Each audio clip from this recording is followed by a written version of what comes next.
నిజానికి మనం ఎప్పుడైనా మంచిగా రెడీ అవుతేనే చాలా అనిపిస్తది. అలాంటిది అమ్మవారిని ఇంత ముద్దుగా రెడీ చేసుకొని, వ్రతం చేసుకొని, మళ్ళీ నెక్స్ట్ డే తీసేయాలంటే మనసు ఒప్పట్లేదు. కానీ తప్పట్లేదు. అందుకోసం అని చెప్పేసి ఎన్ని నేను అసలు ప్లాన్ లేకుండా అంటే వరలక్ష్మి వ్రతం ఈసారి చేసుకోవాలి అనే ప్లాన్ అయితే లేదు.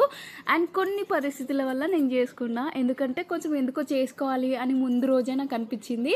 అందుకే నేను ముందు బ్యాక్ డ్రాప్ ఒకటి డిజైన్ చేసుకున్నా. చాలా సింపుల్గా చేసుకున్నా. ఇవన్నీ ఇంట్లో ఉండేవే. అండ్ ఈ శారీ కూడా అమ్మ నాకు ఇచ్చింది ఎప్పుడో, కొత్త శారీ టైంకి నా దగ్గర ఉండే.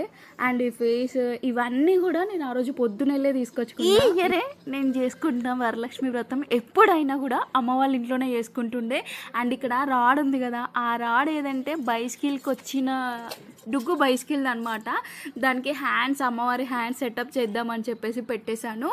ఆ బౌల్స్ కూడా నా దగ్గర ఏం లేకుండా, అంటే ఆ బిందె సపోర్ట్తో చేస్తాం కదా, చిన్న చిన్న సర్వలు బిందెలు అలాంటివి నా దగ్గర ఏం లేవు. ఒక రాగి బిందె తప్పితే ఆ రాగి బిందెని కింద శారీ డ్రేపింగ్ కోసం అని చెప్పేసి పెట్టేసి, దానిపైన బౌల్స్ ఉంటాయి కదా, కర్రీ బౌల్స్, అవి పెట్టేసి దాంట్లో రైస్ వేసి కొంచెం వెయిట్ ఉంటే ఆగుతుందని చెప్పేసి అవి పెట్టేశాను. అస్సలు ఎక్స్పెక్ట్ చేయలే ఇంత క్యూట్గా అమ్మవారు రెడీ అవుతారని చెప్పేసి. కాకపోతే ఏంటంటే గెటప్ అంతా తీసేయాలంటే మనసు ఒప్పలేదు. చాలా బాధ అనిపించింది.